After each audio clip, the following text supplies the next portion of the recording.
রাসূল আকরাম সাল্লাল্লাহু আলাইহি ওয়াসাল্লামের বয়স যখন ৮, ওই সময় থেকে আবু তালেব আমার আপনার নবীজির অভিভাবক ৫০ বছর পর্যন্ত।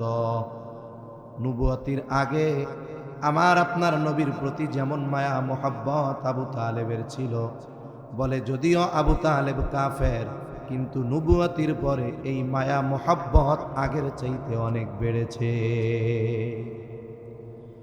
কত মায়া কত মোহাব্বত আবু তালেব আমার আপনার নবীকে করতেন।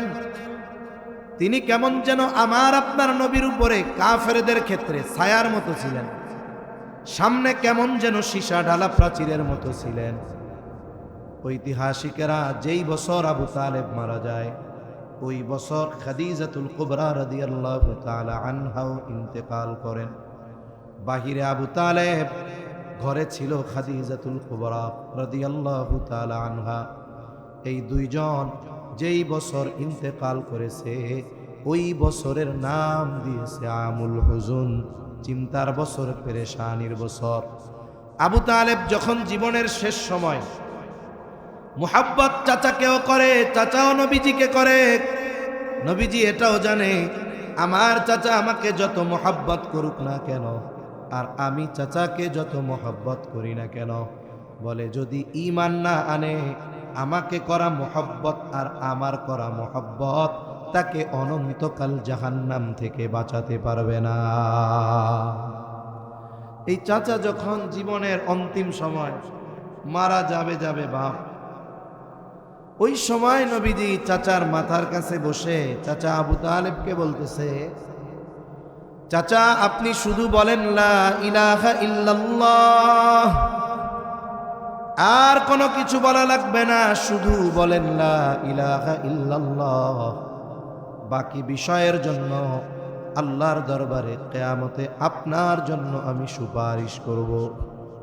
বলেন তো, কোনো ব্যক্তি যদি ঈমান আনতে চায় কাফের, সে যদি একনিষ্ঠতার সাথে শুধু বলে লা ইলাহা ইল্লাল্লাহ, কিন্তু মুহাম্মাদুর রাসূলুল্লাহ বলল না, বলেন তো ওই ব্যক্তির তালিকা ঈমানদারদের সাথে অন্তর্ভুক্ত করা হবে নাকি? ওই ব্যক্তি ঈমানদারদের তালিকায় অন্তর্ভুক্ত হতে পারবে না। কারণ আল্লাহর প্রতি ঈমান আনার সাথে সাথে নবীজির প্রতি ঈমান আনার ঘোষণা দেওয়া লাগবে। নবীজি এই সুযোগ দিছে চাচারে, যা আপনি বলেন লা ইলাহা ইল্লাল্লাহ, বাকিটার ব্যাপারে সুপারিশ আমি করব। ঐতিহাসিকেরা বলে আবু তালেবের চেহারার মধ্যে ছাপ, এই বুঝি বলে লা ইলাহা ইল্লাল্লাহ। স্বাভাবিকভাবে আমরা মানুষ, কোনো কথা বলার আগে ওই কথার ছাপ আমাদের চেহারায় আসে। যদি কোনো ব্যক্তির চেহারার মধ্যে রাগান্বিত ছাপ থাকে, বোঝা যায় এখন যেই কথা বলবে এই কথাটা একটু গরম হবে, ঠিক না? আবার অনেক সময় কথা বলার আগে চেহারা হাস্য উজ্জ্বল দেখা যায়, বোঝা যায় এখন যেই কথা বলবে সেটা আনন্দের কোনো খবর হবে, কথা হবে। আবু তালেবের চেহারা ভাব এইরকম, এই বুঝি জবাব দিয়া কয় লা ইলাহা ইল্লাল্লাহ।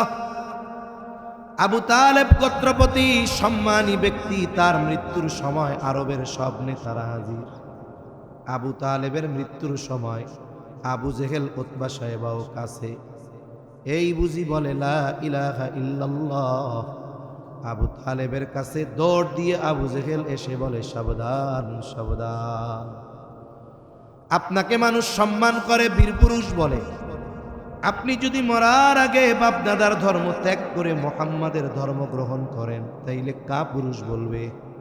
খবরদার, আপনি বাপ দাদার ধর্মে চুনকালি দিবেন না। নসিব বড় খারাপ, কালিমা নসিব হলো না। আবু তালেব দুনিয়া থেকে বিদায় নিল। নবীজির মনেও বড় কষ্ট, মায়া। আরে যেই চাচা আমার জন্য এত ত্যাগ আর এত কষ্ট, এই চাচার ঈমান নসিব হলো না, হেদায়েত নসিব হলো না। আর আল্লাহ তাআলা কুরআনুল কারীমে জানায় দেন, ইন্নাকা লা তাহদি মান আহবাবতা ওয়ালাকিন্নাল্লাহা ইয়াহদি মান ইয়াশা। আল্লাহ তাআলা বলেন, আপনি যাকে ভালোবাসেন তাকে আপনি হেদায়েত দিতে পারবেন না। ওয়ালাকিন্নাল্লাহা ইয়াহদি মান ইয়াশা, বরং আল্লাহ তাআলা যাকে চায় তাকে হেদায়েত দেয়। বলেন তো, নবীজি চার চাচাকে ঈমান আনানোর ব্যাপারে কম প্রচেষ্টা করেছে নাকি? সর্বোচ্চ চেষ্টা করেছে, কিন্তু কেন হেদায়েত নসিব হয় নাই? বলে হেদায়েতের মালিক নবী নয়, হেদায়েতের মালিক যিনি তিনি কে? এজন্য আমরা আমাদের সন্তানদেরকে দ্বীনের উপরে চালানোর চেষ্টা করতে পারি, তবে সর্বশেষ নসিবে হেদায়েত আছে কিনা এটা আমরা জানি না, জানে কে? আর আল্লাহ হেদায়েত পাইল কি পাইল না এটা তো আল্লাহর ব্যাপার, তবে চেষ্টা কি করলাম এটা তো আমার সাথে সম্পৃক্ত। এজন্য সন্তানদের দ্বীনের উপরে গড়ে তোলা, দ্বীনি তারবিয়াত, এটা অভিভাবকের উপরে ফরজ। যেমন সন্তানকে দ্বীন শেখাবো, দ্বীনের উপরে গড়ে তুলব, প্রতিপালন করব। প্রথম কথা বলে এটা শুরু হবে কখন? সাধারণ ধারণা বলে সন্তান যখন বড় হবে, বুঝতে শিখবে, এই সময় থেকে তাকে দ্বীন শেখানো শুরু করতে হবে। কিন্তু ইসলাম বলে ভিন্ন কথা। সন্তানের তারবিয়াত এটা একটি চলমান প্রক্রিয়া, এটা বড় হওয়ার পরে শুরু করলে হবে না। যেমন আজকে দারুল কোরআন মাদ্রাসার মাহফিল, সময় লেখা 13ই ডিসেম্বর 2025 শনিবার বাদ আসর থেকে, মানে বাদ আসর থেকে মূল প্রোগ্রাম শুরু, বয়ান শুরু, বা ওই সময়টা হামদ কেরাত তিলাওয়াত হবে, এগুলা হবে। প্রোগ্রাম শুরু আসর থেকে। কয়টা পর্যন্ত? বলে আমি থাকলাম 9:30 পর্যন্ত, আলী হাসান ওসামা আসলেন, উনি বয়ান করলো যে কয়টা পর্যন্ত করলো, ধরেন 11টা সর্বোচ্চ। এই যে 4টা থেকে বা 5টা থেকে 11টা, 6-7 ঘন্টার এই প্রোগ্রাম সুন্দর করার জন্য বলেন তো 6-7 ঘন্টার প্রস্তুতিতে কি এই প্রোগ্রাম সুন্দর করা সম্ভব? যদি আসরের সময় মাইকওয়ালা ভাইরা সব কিছু নিয়ে মাদ্রাসার সামনে আইসা বলতো, হুজুর পোস্টারে তো দেখলাম মাহফিল শুরু আসরের পর থেকে, তা মাশাআল্লাহ আমরা আইসা আসরের নামাজ পড়ছি, মাইক টাইক নিয়ে এখন সেটিং করব। এত সুন্দর প্যান্ডেল লাইটিং, যদি ওনারা বাস টাস নিয়ে আসরের নামাজ এই মাদ্রাসায় এসে পড়তেন, বলেন তো তাহলে আমি যে এশার পরে আলোচনা করতেছি এটাই তো শুরু করা সম্ভব হইতো না। তার মানে 6 ঘন্টার আয়োজনকে সফল করার জন্য 6 মাস প্রস্তুতি নেওয়া লাগছে। আপনি সন্তানকে দ্বীনের উপরে গড়ে তুলবেন, নেক সন্তান হিসাবে গড়ে তুলতে চান, বলে সন্তান বড় হওয়ার পরে করলে হবে না, বলে সন্তান দুনিয়ায় আসার আগেই এই প্রস্তুতি শুরু করতে হবে। এই বিষয়টাই ইসলাম আমাদের জানায় দিচ্ছে। এই পৃথিবীতে কোন মানুষ কিভাবে আমরা বুঝি না, তবে বিবাহের যতগুলো উদ্দেশ্য আছে, যত উদ্দেশ্য আছে এর মধ্যে অন্যতম একটি উদ্দেশ্য নেক সন্তান। কি সন্তান? জোরে কন। এত জোরে আওয়াজ করছেন, খিদা লেগে গেছে? আরো জোরে কন। কি সন্তান? নেক সন্তান। শুধু সন্তান না, কিন্তু কি সন্তান? নেক সন্তান। কারণ অনেকের সন্তান আছে কিন্তু বদকার, ওই বেটার যত টাকা পয়সা থাকুক না কেন, এই বদ সন্তান তার শান্তি না, বরং অশান্তির কারণ। ঠিক কিনা বলেন? আবার যার সম্পদ আছে সন্তান নাই, তারও কষ্ট। আবার যার নেক সন্তান আছে, সম্পদ কম, বলে চাকরি করে ফ্যাক্টরিতে, বেতন যা পায় তা দিয়ে থাকা খাওয়াও কষ্টকর হয়ে যায়, কত কষ্ট করে চলতে হয়। কিন্তু ছেলে 2টা হাফেজ হইছে, মেয়েটা হাফেজা হইছে, স্ত্রী দিনদার, এর টাকা পয়সা না থাকলেও সন্তানগুলো নেক হওয়ার কারণে শান্তি আছে না নাই? এজন্য নেক সন্তান হলো অন্যতম উদ্দেশ্য। এখন নেক সন্তানের জন্য কি দরকার? বলে 1 নম্বরে নেক সন্তানের জন্য নেক মা দরকার। কি দরকার? জোরে কন। একজন যদি কলা গাছ লাগায়া আশা করে যে আমি কাঁঠাল খামু, কিয়ামত পর্যন্ত সম্ভব? এখন নেক সন্তানের জন্য নেক মা কেন দরকার? ইসলামের বিষয় এক পাশে রাখলাম, আধুনিক এক গবেষণা, কয়েকদিন আগে আমি নিজে ওইটা পড়লাম, যে লিখছে যে চিকিৎসা বিজ্ঞান, এনারা গবেষণা করেছে চিকিৎসকেরা, যে হ্যাঁ, সন্তানের চরিত্রের 90 ভাগ কিসের? চরিত্রের। বলেন কিসের? চেহারা না, চরিত্রের। কিসের? চরিত্রের 90% গঠিত হয় মায়ের থেকে। তার মানে কি বোঝা গেল? নেককার সন্তানের জন্য নেককার মা দরকার। কেন? কয় মা যদি নেককার হয় তাহলে সন্তানের মধ্যে তার প্রভাব পড়বে। মা যদি বদকার হয়, মা যদি পাপাচারে লিপ্ত হয়, সন্তানের মধ্যে তার প্রভাব পড়বে। বাবা চাকরি করতে পারে, ভালো খাওয়াতে পারে, ভালো পড়াতে পারে, কিন্তু সন্তানের আখলাক গঠনে সবচাইতে বড় ভূমিকা কার? জোরে বলেন, মায়ের। এজন্য সন্তানের তারবিয়াত এটা শুরু হয় বিবাহ থেকে নিয়ে। বিবাহের উদ্দেশ্য কি? অনেকগুলো উদ্দেশ্যের একটা উদ্দেশ্য কি বলেন? নেক সন্তান। জোরে বলেন, কি সন্তান? নেক সন্তান। এখন নেক সন্তানের জন্য নেককার মা দরকার। এই জন্য যারা বিবাহ করে নাই এ দোয়া তো তারাও করবে, যারা করছে তারাও করবে, যাদের সন্তান হয় নাই তারাও করবে, হইছে তারাও করবে। আল্লাহ একটা আম দোয়া শিখিয়ে দিছে, রব্বানা হাবলানা মিন আজওয়াজিনা ওয়া যুররিয়াতিনা কুররাতা আ'য়ুন ওয়াজআলনা লিল মুত্তাকিনা ইমামা। দোয়া করবে, ও রব আমাকে আপনি এমন স্ত্রী সন্তান দান করেন যারা আমার চক্ষু শীতলকরণের কারণ হবে। ওয়াজআলনা লিল মুত্তাকিনা ইমামা, আপনি আমাদের থেকে মুত্তাকিনদের ইমাম বানায়া দেন। তাহলে প্রথম দোয়া, আল্লাহ এমন স্ত্রী দান করেন চক্ষু শীতলকারিণী হবে, এমন সন্তান দান করেন চক্ষু শীতলকারী হবে। তার মানে যদি সন্তান চাই তাহলে নেক বিবি দরকার। আর নেক বিবি প্রথমে আল্লাহ তাআলার কাছে চাইতে হবে, সাথে সাথে বিবাহের সময় নেককার আর দিনদারিত্বকে প্রাধান্য দিতে হবে। এখন যদি কেউ শুধু দোয়া কইরা সন্তান চায়, বিবাহ শাদী না কইরা, পাওয়া যাবে? এই কয় এক যুবক গেছে এক বুজুর্গের কাছে, গিয়ে বলে, হুজুর একটু খাস করে দোয়া করেন তো যেন আল্লাহ তাআলা আমার একটা নেককার সন্তান দেয়। হুজুর খুব আবেগ দরদ নিয়ে দোয়া করছে। যুবক চলে যাওয়ার পরেও দোয়া করছে। এরপরে 2 বছর পরে যুবক আবার আইছে যে, হুজুর শুনছি আপনার দোয়া কবুল হয়, কিন্তু 2 বছর ধরে একটা নেক সন্তান পাইলাম না। হুজুর বলে, কি কও, তোমার কোনো সমস্যা আছে? না না। তাইলে হইল না কেন? তো ওনার একটু সংশয় যাচ্ছে, জিজ্ঞাসা করতেছে, ঠিক আছে তুমি কি বিয়া করছো? না হুজুর এটা তো করি নাই। এখন যদি বিয়া না কইরা আমি খালি কই নেক সন্তান দেন, কাজ হবে? এজন্য আল্লাহ সিরিয়াল ঠিক রাখছে, আগে নেককার বিবি চাও, নেককার বিবি পাবা, এরপরে দোয়া করো, সাথে সাথে নেক সন্তানও পেয়ে যাবে ইনশাআল্লাহ। এজন্য ইসলাম আমাদের জানিয়ে দেয়, নবীজি আমাদের জানিয়ে দিয়েছেন বিবাহের ক্ষেত্রে নারীর কোন গুণটাকে প্রাধান্য দিতে হবে। নবীজি বলেন, তুনকাহুল মারআতু লিআরবাইন, 4টি জিনিস দেখে নারীদের বিবাহ করা হয়। 1 নাম্বার দেখা হয় তার সৌন্দর্য, 2 নাম্বার দেখা হয় তার বংশ, 3 নাম্বার দেখা হয় তার সম্পদ, 4 নাম্বার দিনদারিত্ব। তবে দিনদারিত্বের ব্যাপারে নবীজি বলেন, ফাযফার বিযাতিদ্দীন, তোমরা দিনকে প্রাধান্য দাও। তার মানে দিনদারিত্ব পরিপূর্ণ, দিনদারিত্ব নাই বাকি 3টা আছে, দেখতে সুন্দর, টাকা পয়সাও অনেক, বংশ অনেক ভালো, কিন্তু দিনদারিত্ব নাই, বলে কাছে ভিড়ো না।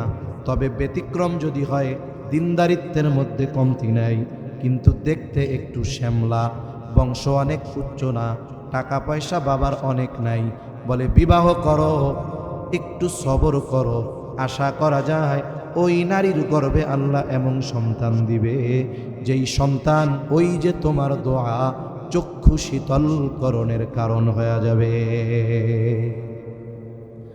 তাহলে নেক বিবি দরকার। যদি সবগুলো পরিপূর্ণ হয় তাহলে তো ভালোর উপরে ভালো, কিন্তু আল্লাহ তাআলা সবাইরে কি সুন্দর বানাইছে? চামড়ার সৌন্দর্য সবাইরে দিছে। চামড়ার সৌন্দর্য হয়তো সবাই পাবে না, তবে চেষ্টা যদি করে, আল্লাহ যদি চায়, চরিত্রের সৌন্দর্য সবাই অর্জন করতে পারে। আর বাস্তবতাও এইটা, বলে বিবাহের আগে চেহারার সৌন্দর্যের প্রাধান্য থাকে বেশি, বিবাহের পরে চারিত্রিক সৌন্দর্যের প্রাধান্য থাকে বেশি। যার কারণে কি দেখি, যত বিবাহ বিচ্ছেদ হয় বাংলাদেশে, অধিকাংশ নারীদের চেহারা সুন্দর, মাগার চরিত্র সুন্দর নয়। চরিত্রের সৌন্দর্য, এটার লংজিভিটি বেশি। আজকে যেই মেয়েটা 20 বছরের ষোড়শী যুবতী, একেবারে দেখতে সুন্দর, বলেন তো এই মেয়েটার বয়স যখন 60 বছর হবে, এই সৌন্দর্য থাকবে? ওরা ঝুলে যাবে, চুল পেকে যাবে, চোখ কোটরে চলে যাবে। কিন্তু যদি সে দিনদার হওয়ার মাধ্যমে চারিত্রিক সৌন্দর্য অর্জন করতে পারে, বলে বয়স যদি 80ও হয়ে যায়, চামড়া যদি ঝুলেও যায়, দৃষ্টি শক্তি যদি চলেও যায়, চুলগুলো যদি সব পেকেও যায়, হয়তো তার চেহারার সৌন্দর্য চলে যাবে, কিন্তু চরিত্রের সৌন্দর্য তখনও নষ্ট হবে না। এজন্য আমরা শুধু চিন্তা করি দেখার সৌন্দর্যে, কিন্তু আল্লাহর নবী জানিয়ে দিয়েছেন দিনদারিত্বকে প্রাধান্য দাও। দিনদারিত্বকে যদি প্রাধান্য দেওয়া হয়, বলে যে দিনদার বাস্তবে তার মধ্যে পরিপূর্ণ উত্তম আখলাক চরিত্র আছে, তাছাড়া সে পরিপূর্ণ দিনদার হতে পারবে না। আবার দেখুন, প্রসিদ্ধ এক ঘটনা আছে হযরত ওমর রাদিয়াল্লাহু তাআলা আনহুর কাছে এক যুবকের ব্যাপারে বাবা অভিযোগ নিয়ে গেছে, খলিফাতুল মুসলিমিন, আমার সন্তান আমার হক আদায় করে না, একটু বলে দেন। হযরত ওমর রাদিয়াল্লাহু তাআলা আনহু যুবকটাকে ধরছে, কি ব্যাপার, কেন তুমি তোমার বাবার হক আদায় করো না? যুবক এবার পাল্টা প্রশ্ন করে বলে, খলিফাতুল মুসলিমিন, হক কি শুধু পিতা সন্তানের কাছে পায়? সন্তান কি তার পিতার কাছে কোনো হক পায় না? হযরত ওমর রাদিয়াল্লাহু তাআলা আনহু কয়েকটা হকের কথা বলছেন। এর মধ্যে সর্বপ্রথম তিনি যেই হকের কথা বলেছেন, যে প্রত্যেকটি সন্তানের তার পিতার কাছে প্রথম হক একজন দিনদার মা।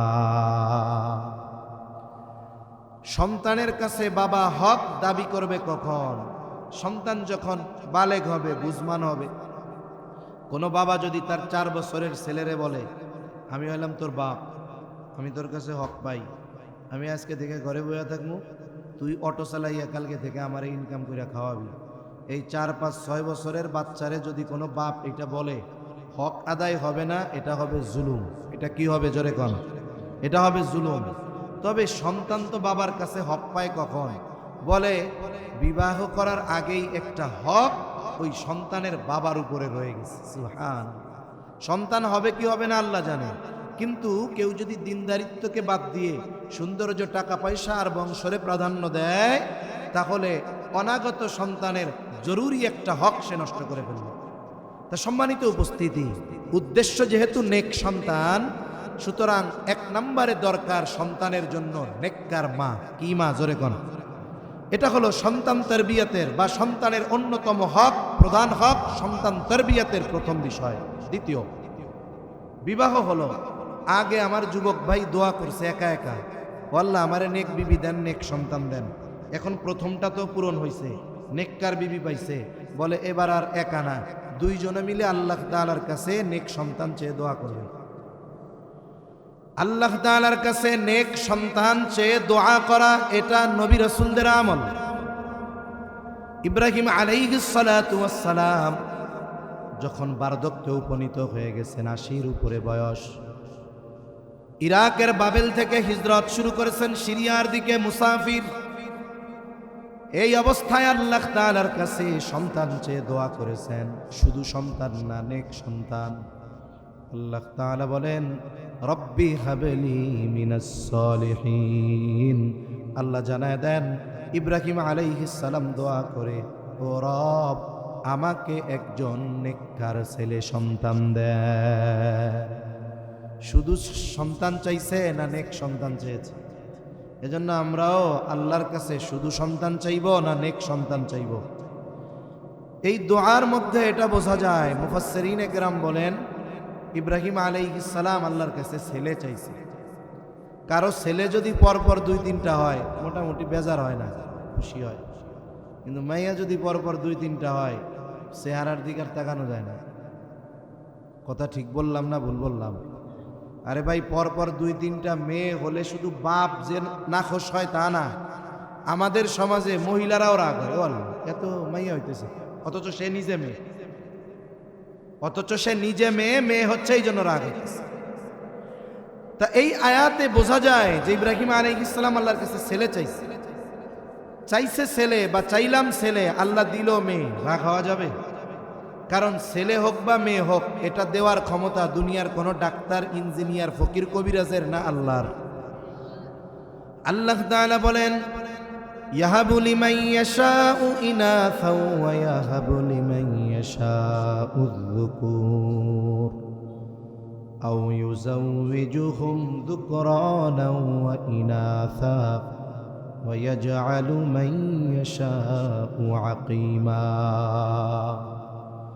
আল্লাহ তাআলা যাকে চান তাকে মেয়ে দেন, যাকে চান তিনি ছেলে দেন, যাকে চান তিনি উভয়টাই দেন, আবার যাকে চান তিনি কোনোটাই দেন না।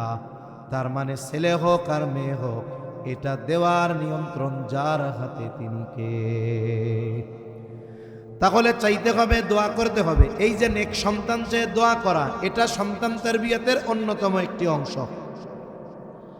কেন দোয়া করব? বলে পিতা মাতার দোয়ার প্রভাব সন্তানের বাস্তব জীবনে পরিলক্ষিত হয়। এজন্য সন্তানের জন্য মা বাবার দোয়া আল্লাহ কবুল করে নেয়। কিন্তু আফসোস, অনেক সময় অনেক অভিভাবক আছে সন্তানের কিছু আচরণে বিরক্ত হয়ে বদদোয়া করে। এমন মা বাপ আছে না নাই?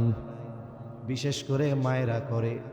মনে করেন দারুল কোরআন মাদ্রাসায় পড়ে ছেলেটা, 7-8 বছর বয়স, স্বাভাবিক মাঝে মধ্যে কয় মাদ্রাসায় যাবো না, মাঝে মধ্যে একটু উল্টাপাল্টা করে, হুজুররা একটু বিচার দেয় বাসায়।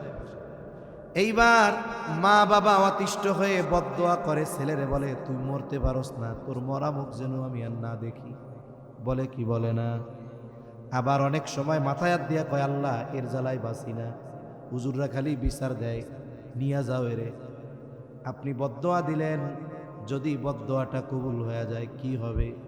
কোরআন হাদিসে সন্তানের জন্য যত দোয়া আছে, বলেন তো আল্লাহ এবং তার রাসূল আমাদেরকে একটাও বদদোয়া শিখাইছে নাকি?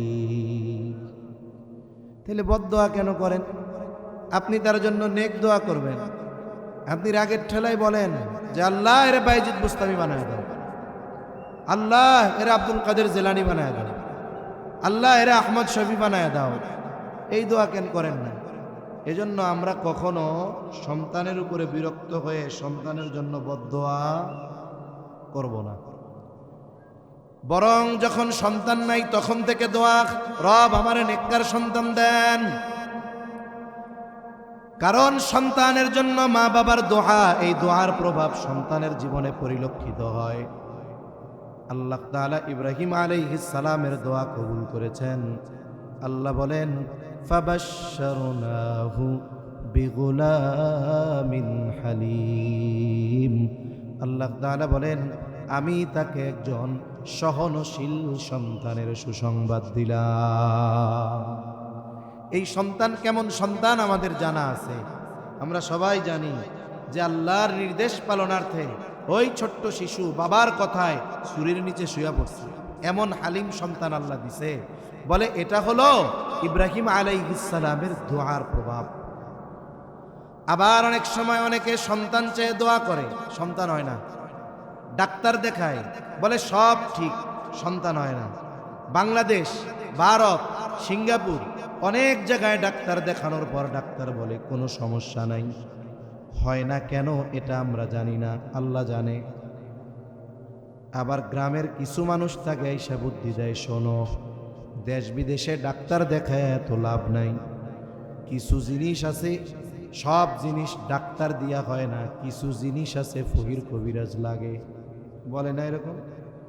সব জিনিস ওষুধ ডাক্তার দিয়া হয় না রে। ওই জায়গায় যা, পাতলা সার মাজার আছে, ওই জায়গায় এক বাবা আছে, শুনছি তার কাছে গেলে পোলাপান অটোমেটিক হয়ে যায়। এখন গ্রামের ভাষায় বলে মাল যায় যার, ইমান যায় তার। ওর তো একটা সন্তানের আশা, এত খরচ করছে, কোনো ফলাফল নাই।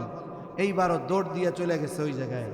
যাওয়ার পরে বলতেছে যে হ্যাঁ হ্যাঁ সন্তান তো রইব, এই যে সামনে ওরস মোবারক, আগে একটা গরু মানত কর। বলেন তো আল্লাহর নাম ছাড়া কোনো বাবার নামে মানত করা জায়েজ আছে? এই যে শুরু হইল অপরাধ। এরপরে বলে শোনো, সন্তান হবে 17 ঘাটের পানি আনবা, 20 গাছের বরই পাতা আনবা, 21 গাছের গোলাপের কাঁটা আনবা, শ্মশানের মাটি আনবা, কবরস্থানের মাটি আনবা, এইগুলা দিয়ে গুলাইয়া টুলাইয়া গোসল করাইলে তোর পোলাবান হয়ে যাবে। কেউ যদি বিশ্বাস করে যে এইগুলো করলে সন্তান হবে, তাইলে সে আল্লাহরে অক্ষম মনে করে, তার ঈমানের অবস্থা খারাপ হয়ে যায়। আর এক দল আছে চিন্তা করে দুনিয়ার চিকিৎসা করলাম, আমাদের চেষ্টা করলাম, বলে যতক্ষণ আল্লাহ না চাইবে ততক্ষণ কোনো কিছু দিয়ে কাজ হবে না। এইবার ওরা চিন্তা করে আল্লাহর কাছে চাওয়ার মতো চাইব, বলে সবার দ্বারা যেটা অসম্ভব আল্লাহর দ্বারা সেটা শুধু সহজ নয় বরং অতি সহজ। আল্লাহর কাছে খাস করে দোয়া করছে, বাইতুল্লাহ গেছে, হজে গেছে, স্বামী স্ত্রী দুইজন মিলে দোয়া করছে, আরাফা, মিনা, মুজদালিফা, মুলতাজিম, কাবা ধরে ধরে আল্লাহর কাছে দোয়া করেছে, দোয়া কবুল হয়ে গেছে। বছর ঘুরে নাই, আল্লাহ তাআলা কোল জুড়ে চক্ষু শীতলকারী সন্তান দান করে দিয়েছে। এজন্য হতাশ হওয়া যাবে না। বলে দোয়া হলো এমন পাওয়ারফুল এক জিনিস, এই দোয়ার মাধ্যমে আল্লাহ যদি চায় বান্দা তার ভাগ্য পরিবর্তন করে ফেলতে পারে। তবে দোয়াটা তো দোয়ার মতো দোয়া হইতে হবে। আর যদি দোয়া দোয়ার মতো হয়, তাইলে যদি ডাক্তাররা চিকিৎসা করে টইরা কয় আপনার স্ত্রী বন্ধা, স্বামীর ব্যাপারে বলে আপনার স্পার্মের মধ্যে শুক্রাণু নাই, আপনারা দুইজনই অক্ষম, আপনাদের কোনো বাচ্চা কাচ্চা আর হবে না, তার মানে এমন না বেটা আর একটা বিবাহ করলে হবে না। ওই মহিলা আর এক জায়গায় যদি এখান থেকে এই ছাড়াছাড়ির পরে আর এক জায়গায় বিবাহ হবে না, দুইজনই অক্ষম। বলেন তো এই দুনিয়ার ডাক্তার বলছে অক্ষম, আল্লাহর কাছ থেকে যদি পাশ করানো যায়, বলেন তো এই অক্ষমতা দূর করার ক্ষমতা আল্লাহর আছে না নাই? জাকারিয়া আলাইহিস সালাম বৃদ্ধ হয়ে গেছেন, চুল দাড়ি সব পেকে গেছে, ওনার স্ত্রীও বন্ধা। স্বাভাবিক নিজাম যে ওনাদের সন্তান হবে না, উনিও মোটামুটি সন্তান হবে না, কারণ আল্লাহ তাআলা সব পারেন। তবে আল্লাহ তাআলা একটা সিস্টেম নির্ধারণ করে দিয়েছেন। সিস্টেম যেহেতু সিস্টেমের মধ্যে বলতেছে হবে না, ওনরা মোটামুটি এই অবস্থার উপরে হবে না, তবে দিলের মধ্যে আশা, আল্লাহ যদি চায় তাইলে তো আল্লাহ তাআলা দিতে পারে। তবে ওনার জীবনে এক ঘটনাকে কেন্দ্র করে উনি আল্লাহ তাআলার কাছে একনিষ্ঠ আর একাগ্রতার সাথে সন্তান চাইছেন। আল্লাহ ওনার বার্ধক্য আর স্ত্রীর বন্ধ্যত্বকে দূর করে আল্লাহ সন্তান দান করেছে। আমাদের কম বেশি সবার জানা মারিয়াম আলাইহিস সালাম, ঈসা আলাইহিস সালামের মা। মারিয়াম আলাইহিস সালামের ব্যাপারে ওনার মা, উনি যখন ওনার মায়ের গর্ভে মা মানত করছে, আল্লাহ আমার পেটের যেই সন্তান, এই সন্তান আমি আপনার জন্য মানত করলাম যে ও বাইতুল মুকাদ্দাসের খেদমতের জন্য ওকে দিয়ে দিব। বাইতুল মুকাদ্দাস আপনার ঘরের খেদমত করবে, বিবাহ শাদী কিচ্ছু করবে না, ইবাদত বন্দেগী করে ওর হায়াত তো কাটায় দিবে। তা মুফাসসিরিনে কেরাম বলেন উনি মূলত এই জায়গায় সূক্ষ্মভাবে কৌশলে আল্লাহর কাছে ছেলে চাইছেন। কেন? বলে ওই সময় বাইতুল মুকাদ্দাসে কোনো মেয়েকে বাইতুল মুকাদ্দাসের খাদেম হিসাবে নেওয়া হইতো না। তা উনি তো এই কথা বলেন নাই যে আল্লাহ পেটে যে যা বাচ্চা আছে এটা যদি ছেলে হয় তাইলে এরে আমি খেদমতের জন্য দিব। উনি কি বলছে যে সন্তান পেটে আছে, এরে আমি আপনার নামে মানত করলাম। এখন সন্তান তো হইছে মেয়ে, উনি করছে মনে করছে ছেলে হবে, দেখ হায় এটা কি হইল, করছে মানত। এখন ওই সময় তো নেওয়ার রেওয়াজ নাই, কিন্তু বাইতুল মুকাদ্দাসের ইমাম এক সময় ছিলেন মারিয়াম আলাইহিস সালামের বাবা ইমরান। এরপরে ইমাম ওনার খালু জাকারিয়া আলাইহিস সালাম। এখন মারিয়াম আলাইহিস সালামের বাবা যেহেতু আগের ইমাম, সবার ওনার প্রতি একটা আগ্রহ পয়দা হয়েছে। আলোচনা করে চিন্তা করছে যে হ্যাঁ মারিয়ামরে আমরা বাইতুল মুকাদ্দাসের জন্য নিব নিয়ম ভঙ্গ করে, কারণ তার বাবা ইমাম ছিলেন, তার মা যেহেতু মানত করছে, খালু যেহেতু আছে, তবে সবাই আগ্রহী যে মারিয়ামের দায়িত্ব সবাই নিতে আগ্রহী। এখন মেয়ে তো একজন, দায়িত্ব নিতে চাই সবাই। এখন কি করতে হবে? কয় লটারি দাও। লটারি দিছে। সব লটারি কিন্তু জায়েজ না, আবার মাঝে মধ্যে মাইক নিয়ে ঘুরে বেড়ায়। 10 টাকার লটারি, প্রথম পুরস্কার 2 লক্ষ টাকার পালসার মোটরসাইকেল। আপনি 40টা কিনছেন, যদি লাইগা যায় হারাম। কি জোরে কন? হারাম। যাই হোক, ওই ধরনের গুলো হারাম, কোনগুলো জায়েজ?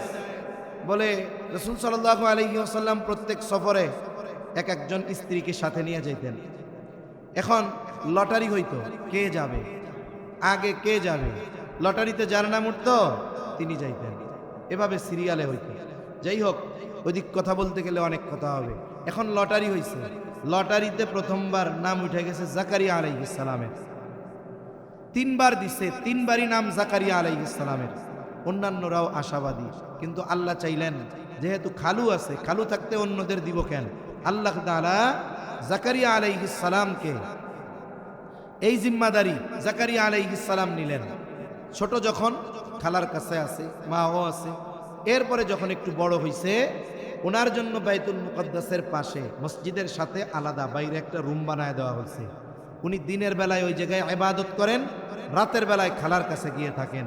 এভাবে উনি যখন প্রাপ্তবয়স্কা হয়েছেন, আল্লাহ ফিরিস্তা পাঠায়া দিছে, কুদরতিভাবে ফু দিয়ে ওনার গর্ভে ঈসা আলাইহিস সালামকে আল্লাহ তাআলার নির্দেশে দিয়ে দেওয়া হলো। উনি এখন গর্ভবতী, প্রেগন্যান্ট। স্বাভাবিকভাবে অবস্থা কি? বলে কোনো মেয়ে যখন সন্তান সম্ভবা হয়, অতীত থেকেই রেওয়াজ, নিয়ম, মুরব্বীরাও বলে, ডাক্তারও বলে যে এখন একে ভালো মন্দ খাওয়াবা, দুধ ডিম খাওয়াবা, আপেল কমলা খাওয়াবা, আনার খাওয়াবা। কেন? বলে সে যদি পুষ্টি পায়, পেটের সন্তান পুষ্টি পাবে। কিন্তু ওই জায়গা তো ব্যতিক্রম। মারিয়াম আলাইহিস সালামের গর্ভে সন্তান কেউ জানে না, খালুও জানে না, খালাও জানে না, মাও জানে না। মুফাসসিরিনে কেরাম বলেন, নারীরা তো সন্তান যখন ভূমিষ্ঠ হওয়ার সময় নিকটবর্তী হয়, সাথে সাথে শরীরের গঠন আকৃতি পরিবর্তন হয়।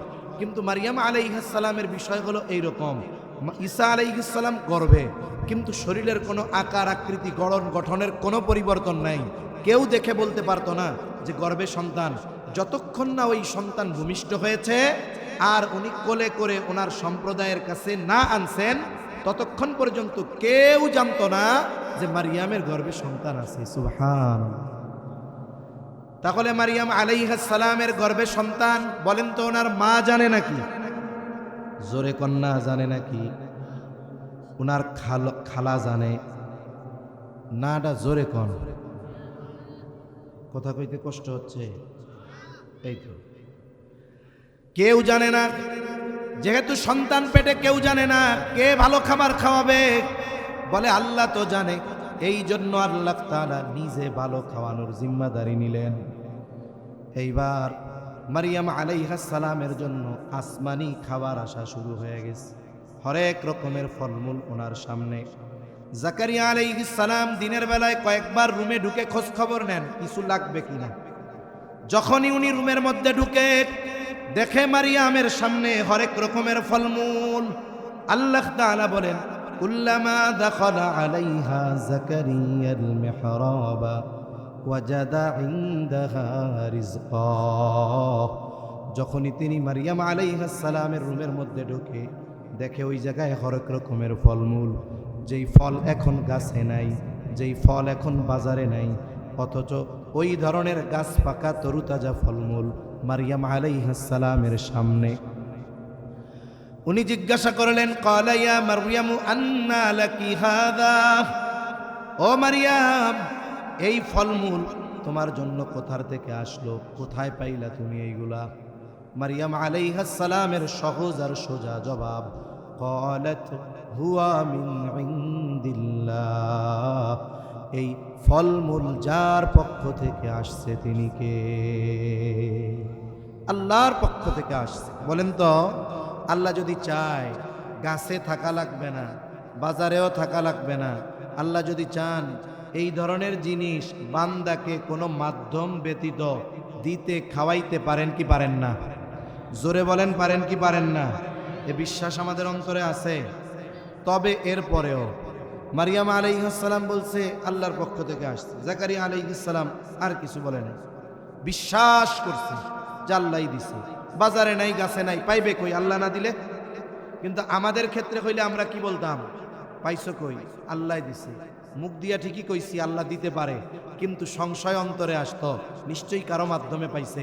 তাই লাঠি একটা হাতে নিয়ে কইতাম আল্লাহ দিছে বুঝলাম, কিন্তু তোরে দিল কে? পাইছস কই আগে এটা কও, ঠিক কিনা? কিন্তু জাকারিয়া আলাইহিস সালাম জিজ্ঞাসা করে নাই যে কার মাধ্যমে আসছে, কে দিয়া গেছে। কারণ ওনার ইয়াকিন, বিশ্বাস, ঈমান ওই রকম যে গাছে থাকা লাগবে না, পাকা লাগবে না, বাজারে লাগবে না, আল্লাহ তার বান্দারে সরাসরি খাওয়াইতে। এটা দেখার পর ওনার হৃদয়ের মধ্যে জোশ উঠছে। এইবার উনি আল্লাহর কাছে নেক সন্তান চেয়ে দোয়া করতেছে। হুনালিকা দাআ জাকারিয়া রাব্বাহ قال رب هب لي من لدنك ذرية طيبة। কেমন যেন জাকারিয়া আলাইহিস সালাম বলতেছে, ও রব, গাছে ফল নাই, দোকানে নাই, বাজারে নাই, কিন্তু আপনি মারিয়ামরে সরাসরি খাওয়াইতেছেন। ও রব, আমি বৃদ্ধ, আমার স্ত্রী বন্ধা, তাতে কি? আপনি যেহেতু কোনো মাধ্যম ছাড়া বাজারে নাই, গাছে নাই, ফল খাওয়াইতে পারেন, আল্লাহ আপনি তাইলে আমার একটা নেককার সন্তান দেন। দোয়া করছে, রব্বি হাবলি মিন লাদুনকা যুররিয়াতান তাইয়্যিবা। ও রব, আমাকে আপনি একজন পবিত্র সন্তান দান করে। আপনি ওরে ফল দিছেন, আমারে সন্তান দেন। দোয়া কবুলের যত শর্ত আছে এর মধ্যে একটি শর্ত হলো একেবারে একাগ্রতা আর একনিষ্ঠতার সাথে আল্লাহর কাছে চাইতে হবে। জাকারিয়া আলাইহিস সালাম একাগ্রতার একনিষ্ঠতার সাথে চাইছেন, দোয়া কবুল হয়ে গেছে। এবার উনি ওনার মেহরাবে গিয়া নামাজে দাঁড়াইছেন। আল্লাহ তাআলা ফেরেশতাদের মাধ্যমে সুসংবাদ পাঠায়া দেন। ফানাদাতুহুল মালাইকাতু ওয়া হুয়া কাইমুন ইউসাল্লি ফিল মিহরাব আন্নাল্লাহা ইউবাশশিরুকা বিয়াহইয়া। উনি মেহরাবে নামাজে দাঁড়াইছেন, ফেরেশতারা সুসংবাদ নিয়ে হাজির। ডাক দিয়ে বলে, ও পয়গম্বর জাকারিয়া আলাইহিস সালাম, আন্নাল্লাহা ইউবাশশিরুকা, তোমার জন্য আল্লাহর পক্ষ থেকে সুসংবাদ আসছে, সুসংবাদ গ্রহণ করো। কিসের সুসংবাদ? ওই যে পবিত্র সন্তান চেয়েছ, পবিত্র সন্তানের সুসংবাদ নাও। শুধু সন্তানের সুসংবাদ নয়, ওই সন্তানের নামও আল্লাহ রেখে দিয়েছেন ইয়াহইয়া। তাহলে কেউ যদি অসুস্থ হয়, দুনিয়ার ডাক্তার বলে স্ত্রী অক্ষম, দুনিয়ার ডাক্তার বলে স্বামী অক্ষম, বলেন তো ওই অক্ষমতাকে দূর করে সন্তান দেওয়ার ক্ষমতা আল্লাহর আছে না নাই? তবে আফসোস, আমরা চাওয়ার মতো চাইতে পারি না, ডাকার মতো ডাকতে পারি না। যদি ডাকার মতো ডাকা আর চাওয়ার মতো চাওয়া যদি আমাদের দ্বারা হইতো, অনেক অসম্ভব এই দোয়ার মাধ্যমে সম্ভব হয়ে যাইত। এবার সন্তানও হইছে, সন্তান দুনিয়ায় আসলো। আসার পরে কি বলে, তার কিছু হুকুক আছে। সন্তান আসছে, ভূমিষ্ঠ হইছে, ডান কানে আজান, বাম কানে ইকামত, সপ্তম দিন আকিকা, সুন্দর একটা নাম, না পারলে পরের সপ্তাহে, না পারলে তারপরের সপ্তাহে। ছেলে হইলে 2টা ছাগল দিয়া, মেয়ে হলে 1টা দিয়া। এখন 2টা দেওয়ার সামর্থ্য নাই, ছেলে হইছে কয় 1টা দিয়া টাইম মতো দিয়ে দেন, অপেক্ষা করার দরকার নাই। এরপরে সন্তান একটু বড় হইছে, বড় হওয়ার পর সবচাইতে গুরুত্বপূর্ণ তারবিয়াত শুরু। এখন নেক সন্তান চাওয়ার জন্য, পাওয়ার জন্য 1 নাম্বার নেক বিবি, 2 নাম্বার নেক দোয়া। এবার হলো প্র্যাকটিক্যাল আমল শুরু। বলে কি করতে হবে? বলে সন্তানরে ঈমান শেখাতে হবে। কি শেখাতে হবে? জোরে কোন। আর এই ঈমান শেখানো সন্তানকে অভিভাবকের জন্য ফরজ। জোরে বলেন, সন্তানকে ঈমান শেখানো কি? আরো জোরে কি? 2 নাম্বার আখলাক শেখাতে হবে।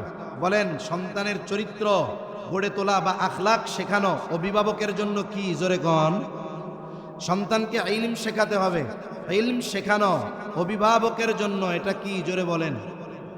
এরপরে সন্তানকে আমল শেখাতে হবে। বলেন, সন্তানকে আমল শেখানো অভিভাবকের জন্য কি? জোরে কোন। ফরজ। এখন এইগুলো সন্তানকে শেখানো ফরজ। কেন শেখাবেন? বলে এগুলোর মাধ্যমে তাকে জাহান্নাম থেকে বাঁচানোর চেষ্টা করতে হবে। তাহলে এই শিক্ষাগুলো যদি না দেই, চেষ্টায় ত্রুটি থাকবে। সন্তান যদি পাপাচার হয়, জাহান্নামী হয়, কিয়ামতে আমার সামনে দাঁড়ায় যাবে, জানলা আমি জাহান্নামে যাওয়ার জন্য উনি দায়ী। কিন্তু আফসোস, বাবার অফিস সকাল 7টায়, অফিস থেকে ওভারটাইম সহ ফিরতে ফিরতে রাত 11টা। বাবা সকালে যায়, রাত 11টায় আসে। সকালে যখন যায় বাচ্চা ঘুম, অফিস থেকে আসে বাচ্চা ঘুম। সপ্তাহে একদিন তার সাথে দেখা দেখি চোখাচোখি হয়। বলেন তো এই বাবার জন্য সন্তানকে ঈমান, আখলাক, ইলমার আমল শেখানোর কোনো সুযোগ আছে? জোরে কন্যা আছে? নাই। এখন বলতে পারে ঘরের মানুষ শেখাবে। বলে আমাদের দেশের অধিকাংশ মহিলারা তো গৃহিণী, ঘরে 3 বেলা রান্না করা লাগে, কাপড় চোপড় ধোয়া লাগে, থালা বাসন ধোয়া লাগে, পরিষ্কার পরিচ্ছন্নতার বিষয় আছে। এরপরে শ্বশুর শাশুড়ি যদি থাকে খেদমত করা লাগে, আরও কত ব্যস্ততা। দেখা যায় নিজের 5 ওয়াক্ত নামাজ সঠিক সময় ঠিকমতো পড়াই তার জন্য কষ্টকর হয়ে যায়, ঠিক না? তাইলে স্বামীও পারে না, স্ত্রীও পারে না। আবার অধিকাংশ ফ্যামিলির এই সামর্থ্য নাই যে 20,000 টাকা দিয়ে একজন হুজুর রেখে এই বিষয়গুলো বাচ্চাকে শেখাবে। সুযোগ আছে? নাই। সুযোগ না থাক আর না পারি, যা হয় হোক, কিন্তু সন্তানকে শিক্ষা দিতে হবে। এটা কি জোরে কন? ফরজ। এখন আমি পারি না, অ্যাবিলিটি নাই, স্ত্রী পারে না, কিন্তু শেখাতে তো হবে, না শিখাইলে তো উপায় নাই। বলে অসুবিধা নাই, আপনার এই দায়িত্বগুলো পূরণের জিম্মাদারি নিয়েছে এই দারুল কোরআন মাদ্রাসার মতো মাদ্রাসাগুলো, ঠিক কিনা বলেন? এখানে কি শিখায়? বলতে পারেন হুজুর এইখানে দিলে কি বাংলা ইংরেজি শিখবে? আমি বলি ভালো শিখবে। কেন? বাংলাদেশের যত প্রাইমারি স্কুল আছে ওইখান থেকে পিএসসি, জেএসসি দিত, পিএসসি দিত। বলে স্কুল থেকে পরীক্ষা দিছে 80 জন, একেবারে 75 জন গোল্ডেন এ প্লাস। স্কুলের হেডমাস্টার ওই উপজেলায় গিয়ে শিক্ষা অফিসারকে বলে আমার স্কুল থেকে 85 জন 80 জন পরীক্ষা দিছে, 75 জন গোল্ডেন এ প্লাস পাইছে, 5 জন এ গ্রেড, 100% পাস। পুরি লেখাপড়া, কিন্তু খোঁজ নিয়ে জানা গেল এই 75 জনের 72 জন হলো পাশের নুরানি মাদ্রাসার ছাত্রছাত্রী। কেন? বলে ওইখানের চাইতে মাদ্রাসায় বাংলা, অঙ্ক, ইংরেজি অন্যান্যগুলো আরো ভালো শিখে। এখন স্কুলেরটা আপনি এই জায়গায় পাইলেন, কিন্তু যেই বিষয়টা শেখানো ফরজ সেটা কি স্কুলে আছে? ইমান শেখায়, বলে গান শিখাবার চাই। আখলাক শেখায়, বলে বেয়াদব বানানোর রাস্তা বানাইতেছে। এলেম শিখাবে, কয় ওরে তো আরো পাপাচার শেখানোর রাস্তা বানাইতেছে। আমল শেখাবে, বলে অনেক স্কুলই মসজিদ ছিল ওইগুলোই ভেঙে ফেলাইতেছে, আমল কোত্থেকে শেখাবে? কিন্তু আমি আপনি যদি দ্বীনি শিক্ষা প্রতিষ্ঠানে সন্তানকে দেই, স্কুলের বাংলা, অঙ্ক, ইংরেজি শিখবে, সাথে সাথে কি শিখবে? বেঈমান, আখলাক, ইলমার আমল তার অর্জন হবে। এখন সন্তানটারে ক্লাস 3, 4, 5 পর্যন্ত মাদ্রাসায় পড়াইলেন। এরপরে যদি মন চায় না ছেলেরে ডাক্তার বানাবো, ইঞ্জিনিয়ার বানাবো, এবার দিয়ে দেন। আপনার যদি এরপরে মন চায় না ছেলেটারে আলেম বানাবো, তাইলে হাফেজ আলেম বানান। এখন যদি আপনি ছেলেরে হাফেজ আলেম বানান, তাইলে দুনিয়ার জিম্মাদারি পালন হলো, ওই সন্তান হাফেজ হলো, আপনিও তার কারণে দুনিয়া আখেরাতে সম্মানিত হবেন। আর যদি সন্তানকে ওই বিষয়গুলো শিক্ষা দেন, জেনারেলে পাঠায় দিয়েছেন, ডাক্তার হলো, ইঞ্জিনিয়ার হলো, হয়তো হাফেজে কোরআনের বাবার মতো সম্মানিত হবেন না, কিন্তু আখেরাতে আল্লাহর আদালতে ধরা পড়া লাগবে না। শিখাইয়া সাইডা দিছেন, ও এখন নাস্তিক হয়ে গেছে, বলে আপনার কোনো চিন্তা নাই, আখেরাতে ধরা পড়বেন না, আখেরাতে বাঁচা যাবে। আবার যদি এই বিষয়গুলো যথাযথভাবে শিক্ষা দিয়ে তারে ছাড়েন, আশা করা যায় সে লাইনচ্যুত হবে না। কেন? তার অন্তরে ঈমান বদ্ধমূল আছে, সে উত্তম আখলাকওয়ালা হয়েছে, তার মধ্যে ইলম আছে, তার মধ্যে আমল আছে। তাহলে কি হবে? বলে ডাক্তার হওয়ার জন্য, উচ্চ শিক্ষার জন্য সে আমেরিকা গেছে, ইংল্যান্ডে গেছে, ওই সব জায়গার শিক্ষা প্রতিষ্ঠানগুলোয় নাস্তিকতা, বদ্দিনী, পাপাচার ভরা, ঠিক কিনা বলেন? বলে পাপাচারের পরিবেশে গেলে পাপ না করলেও পাপের ছোঁয়া লাগে, বিড়ি ঘরের পাশে বসলে বিড়ি না খাইলেও বিড়ির গন্ধ গায়ে লাগে। এখন আপনার ছেলের তো পাপের পরিবেশে পাঠাইছেন, বলে একটা মাছ আছে বাইন মাছ, ওইটা কাদার মধ্যে থাকে, কিন্তু চলার সময় ওর গায়ে কাদা লাগে না, ঠিক না? আপনি এই যে ইলম, আমল, ঈমান আর আখলাক শিখাইয়া যে ছেলেরে ছাড়ছেন, ও বাইন মাছ হয়ে গেছে, বলে ও নাস্তিকতার মধ্যে দিয়ে ওর মূল জ্ঞান অর্জন করবে, নাস্তিকতা ওর গায়ে লাগবে না, নাস্তিকতার মধ্য দিয়ে চলবে, নাস্তিক হবে না, পাপাচারের মধ্য দিয়ে চলবে ওর জ্ঞান অর্জনের জন্য। এখন ওর পাপ ওর গায়ে লাগবে না, অশ্লীলতার মধ্য দিয়ে চলবে, কিন্তু অশ্লীলতা ওকে ছুঁইতে পারবে না। কেন? বলে আপনি ওরে ঈমান, আখলাক, ইলমার, আমলের ভ্যাকসিন দিয়া ছাইড়া দিছেন। এজন্য আশা করা যায় ও নাস্তিক আর বেঈমান হবে না, ও একজন মুসলমান হবে। আশা করা যায় ওই সন্তানের কারণে আখিরাতে লজ্জিত হওয়া লাগবে। আমার কথা শেষ। ডিসেম্বর মাস চলতেছে, অনেক অভিভাবক চিন্তা করতেছে কোথায় দিমু ছেলেটারে, দারুল কোরআন মাদ্রাসায় দিমু নাকি ওই যে পাশে একটা ইংলিশ মিডিয়াম স্কুল হচ্ছে ওখানে দিব। আমি বলি আপনি যদি মুসলমান হন, ইমানদার হন, আপনার সন্তানকে এই বিষয়গুলো শিক্ষা দেওয়া ফরজ। যদি না করেন কিয়ামতে ধরা পড়তে হবে। এজন্য আগে আখিরাতের বাঁচার জন্য ছেলেটারে আগে 4টা বছর, 3টা বছর, 5টা বছর মাদ্রাসায় দেন, এরপরে অন্য কিছু দিয়েন, তাহলে দুনিয়ায়ও সম্মান ঠিক থাকবে।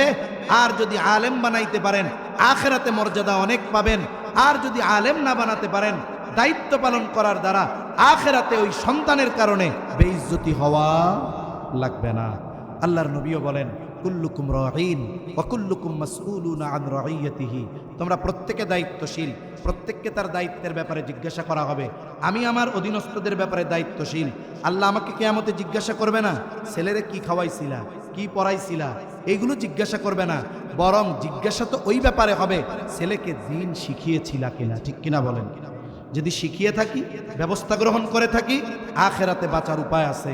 যদি না করে থাকি, গাফলতি করি, হয়তো অনেক টাকা পয়সা দৌলত হবে, কিন্তু আল্লাহ না করুক আখিরাতে ওই সন্তানের জন্য বেইজ্জতি হওয়া লাগতে পারে। আল্লাহ সুবহানাহু ওয়া তাআলা আমাদের সন্তানদেরকে দ্বীনের উপরে গড়ে তোলার তৌফিক দান করেন। আল্লাহ তাআলা আমাদের সন্তানদেরকে দুনিয়া আখিরাতের সম্পদে পরিণত করেন। আল্লাহ তাআলা সবাইকে নেক সন্তান দান করেন। সকলে বলি আমিন।